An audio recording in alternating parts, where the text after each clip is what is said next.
எல்லோருக்கும் வணக்கம். நான் தரணி பேசுகிறேன். நம்ம இன்றைக்கி சிம்பிள் இன்டீரியர் பேக்ட்ராப் எப்படி பண்ணுறதுன்னு பார்க்க போகிறோம். இதுக்கு ஃபஸ்ட்டு சில்க் காட்டன் மெட்டீரியலில் ஸ்கொயர் ஷேப்பில் எடுத்துக்கோங்க. நான் இன்றைக்கி மெஷர்மெண்ட் 20x20 இன்ச்சஸ் எடுத்திருக்கேன். அதுக்கப்புறம் எல்லா சைட்ஸ்லையும் கரெக்டாக சென்டர் மார்க் பண்ணிக்கோங்க. அதே மாதிரி மிடில் பாயிண்ட்டும் மார்க் பண்ணிக்கோங்க. நம்ம இன்றைக்கி 29 புள்ளியில் ஒரு சிம்பிள் கோலம் போட போகிறோம். அதுக்கு சென்டர் பாயிண்ட் மார்க் பண்ணதுலேருந்து மேலே 14 புள்ளி வச்சுக்கோங்க. நான் இன்றைக்கி சென்டிமீட்டரில் மார்க் பண்ண போகிறேன். அதே மாதிரி இதுக்கு கிளாஸ் மார்க்கர் பென் கிடைக்கும். நீங்கள் அதில் புள்ளியை கரெக்டாக வச்சுருங்க. மேலே 14 புள்ளி வச்சுருங்க. அதே மாதிரி சென்டர் பாயிண்ட் திருப்பியும் கீழேயும் 14 புள்ளி வச்சுருங்க. இதே மாதிரி நீங்கள் ஆப்போசிட் சைட்லேயும் எல்லா பக்கமும் புள்ளி வச்சுருங்க. இப்போ பாருங்கள், நான் புள்ளி வச்சு காமிக்கிறேன். நான் இன்றைக்கி சென்டிமீட்டர் சைடில் தான் அளவு எடுத்துகிட்ருக்கேன். 14 புள்ளியை கரெக்டாக வச்சுட்டு வந்துடுங்க.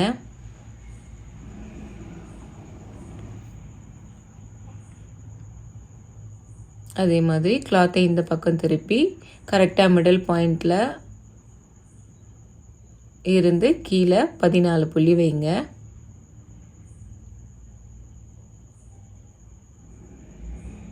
ஸோ நமக்கு மிடில் பாயிண்ட் ஒரு புள்ளி வச்சுட்டாலும் மேலே 14 கீழே 14 28 + 1 29 ஆகும்.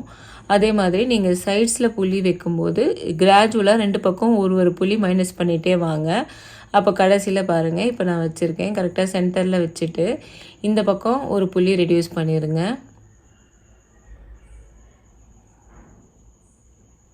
அதே மாதிரி ஆப்போசிட் சைட்லேயும் ஒரு புள்ளி ரெடியூஸ் பண்ணிடுங்க.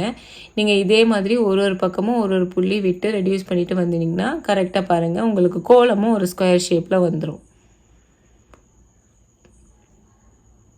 புள்ளி வச்சதுக்கப்புறமா நீங்கள் அதே கிளாஸ் மார்க்கர் பென் வச்சுட்டு கோலத்தை போட்டு ஃபஸ்ட்டு முடிச்சிருங்க.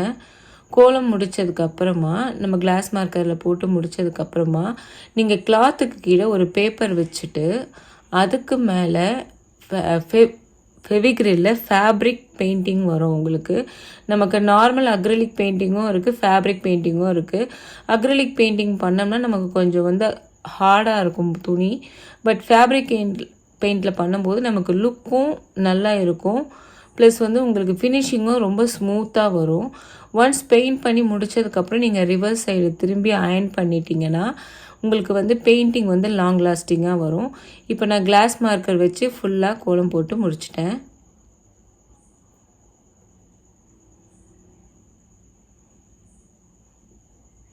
அடுத்த ஸ்டெப்பு நீங்கள் பெயிண்ட் ப்ரஷில் ஃபேப்ரிக் பெயிண்டிங் வச்சு அதுக்கு மேலேயே கொடுத்துக்கலாம். ஏதாவது ஒரு இடத்துல உங்களுக்கு பெயிண்டிங் கொஞ்சம் ஒழுங்காக இல்லைனா வேணால் அந்த இடத்துல நீங்கள் டபுள் கோட்டிங் கொடுத்துக்கலாம். மற்றபடி நம்ம நார்மலாக சிங்கிள் கோட்டிங்கே திக்காக உங்களுக்கு திக்கு லுக் வேணும்னா நல்லா திக்காக கொடுத்துருங்க. இல்லை கொஞ்சம் லைட்டாக வேணும்னு நினச்சிங்கன்னா டைல்யூட் பண்ணி கொஞ்சம் மெல்லிஸாக கொடுத்துக்கோங்க. நான் அதுக்கப்புறமா கார்னர்ஸ் அந்த ஸ்கொயர் ஷேப்பில் வரா மாதிரி புள்ளி வச்சுட்டு ஒரு பார்டர் டிசைன் கோலமும் கொடுத்துருக்கேன். நீங்கள் இதுக்கு டெக்னிக் என்னென்னு பார்த்தீங்கன்னா, பெயிண்ட் ப்ரஷ்ஷை கொஞ்சம் ஸ்ட்ரைட்டாக பிடிச்சி பண்ணிங்கன்னா உங்களுக்கு ஈஸியாக வரும். பெயிண்ட் பண்ணும்போது ஸ்லாண்டிங்காக பிடிச்சி பண்ணிங்கன்னா உங்களுக்கு திக்கான லைன்ஸ் வந்துடும். வேறு நீங்கள் ஸ்ட்ரைட்டாக பிடிச்சி பண்ணும்போது நீங்கள் என்ன சைஸில் அந்த லைன்ஸ் வரணும்னு நினைக்கிறீங்களோ உங்களுக்கு அதே சைஸில் அழகாக வந்துடும். இப்போ நான் பெயிண்டிங் கோலம் ஃபுல்லாக பண்ணி முடிச்சிட்டேன். இதுக்கு அடுத்த ஸ்டெப்பு நீங்கள் இதை ஒரு 24 hours காய விட்டுட்டு பேக்கில் நம்ம அயர்ன் பண்ணிட்டோம்னா பெயிண்டிங்ஸ் லாங் லாஸ்டிங்காக இருக்கும். அதுக்கப்புறம் 4 சைடு உங்கள்கிட்ட மிஷின் இருந்தால் மிஷினில் மடித்து தைச்சிருங்க. அப்படி இல்லைன்னா நீங்கள் ஜஸ்ட் ஒரு ஃபோல்டு பண்ணி கையிலேயே கூட எம்மிங் பண்ணிக்கலாம். அந்த லுக்கே உங்களுக்கு பார்க்கறதுக்கு ரொம்ப நீட்டாக இருக்கும். இப்போ நம்ம கோலம் பேக் ட்ராப் பண்ணிட்டோம். அதுக்கு அடுத்து நம்ம இதுக்கு ஒரு ஸ்டாண்டு பண்ண போகிறோம். இந்த மாதிரி நம்மக்கிட்ட இருக்க நார்மல் பிவிசி பைப்பே எடுத்துக்கோங்க. இது ஸ்கொயர் ஷேப்புங்கிறதால உங்களுக்கு 2 சைடு ப்ளஸ் மேலே எல்லாத்துக்கும் ஒரே அளவு தான் வரும். அதுக்கப்புறம் எல்போ கனெக்டர் 2, டீ கனெக்டர் 2 வச்சுக்கோங்க. இப்போ இந்த கிளாத்தோட மெஷர்மெண்ட் பார்த்தீங்கன்னா 18 inches இருக்குது. பைப்போட மெஷர்மெண்ட் பார்த்தீங்கன்னா 15.5 inches இருக்கும்.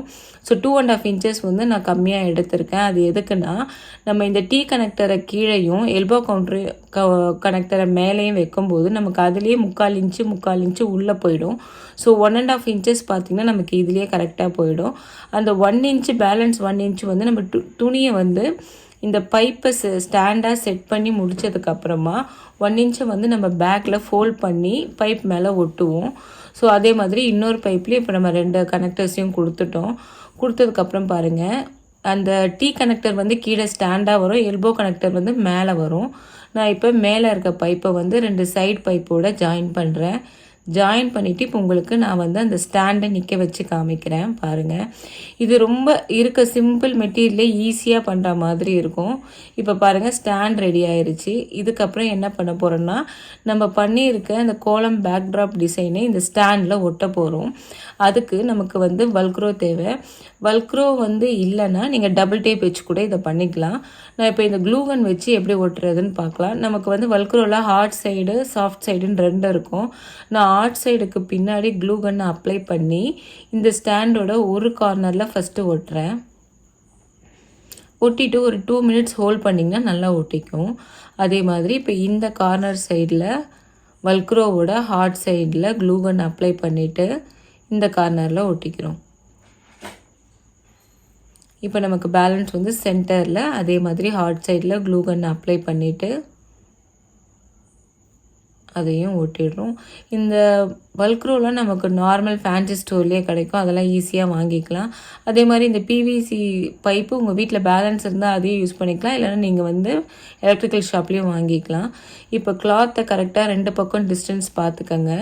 அதுக்கப்புறம் இந்த 1 இன்ச்சை கரெக்டாக ஃபோல்ட் பண்ணி அந்த வல்க்ரோவில் ஒட்டுற அளவுக்கு கரெக்டாக பொசிஷன் ஃபஸ்ட்டு பார்த்துட்டு நம்ம இந்த வல்க்ரோவில் ஹார்டை வந்து பைப்புலேயும் சாஃப்ட் வந்து கிளாத்லேயும் ஒட்டிட்டும் பண்ணலாம். அப்படி இல்லைன்னா நீங்கள் 2ஐயும் பிரிக்காமல் ஒன்றா பைப்லேயே ஒட்டிட்டு நீங்கள் பைப் மேலே இப்போ சாஃப்ட்டில் க்ளூகன் அப்ளை பண்ணிவிட்டு கிளாத்தை எடுத்து ஒட்டிக்கோங்க. அப்போ உங்களுக்கு மெஷர்மெண்ட் எங்கேயுமே மிஸ் ஆகாமல் கரெக்டாக ஸ்ட்ரைட்டாக இருக்கும். இப்போ பாருங்கள் நான் ஃபஸ்ட்டு இந்த கார்னர் ஒட்டிட்டேன். அதுக்கப்புறமா சென்டரில் இருக்க இதில் வந்து க்ளூகன் அப்ளை பண்ணிவிட்டு அதையும் ஒட்டுறேன். இப்போ நமக்கு வந்து பாருங்கள் மெஷர்மெண்ட்டு கரெக்டாக இருக்கும். அதே மாதிரி இப்போ நம்ம அந்த எட்ஜ்லேயும் வந்து க்ளூகன் அப்ளை பண்ணுறோம். க்ளூகன் அப்ளை பண்ணிவிட்டு இப்போ இதையும் ஒட்டிட்டோம். ஒரு 2 to 3 மினிட்ஸ் இதை நல்லா ஹோல்ட் பண்ணுங்கள். அப்போ நல்லா வந்து துணியோட அந்த வல்க்ரோவோட சாஃப்ட் சைட் நல்லா ஒட்டிக்கும். இப்போ பாருங்கள் நமக்கு வந்து ஸ்டாண்டு நிற்கிது. ஸ்டாண்டில் வந்து இப்போ நம்ம பேக்ட்ராப் கிளாத்தையும் ஒட்டிட்டோம். எவ்வளோ கரெக்டாக பர்ஃபெக்டாக ஷேப்பு கரெக்டாக இருக்குது பாருங்கள். நான் இப்போ என்கிட்ட இருக்க புத்தர் சிலை வச்சுருக்கேன். அதே மாதிரி இது ஒரு பெரிய கிளாத்தில் பண்ணியிருக்கேன். இந்த வீடியோ உங்களுக்கு ரொம்ப பிடிச்சிருக்குன்னு நினைக்கிறேன். தேங்க்ஸ் ஃபார் வாட்சிங்.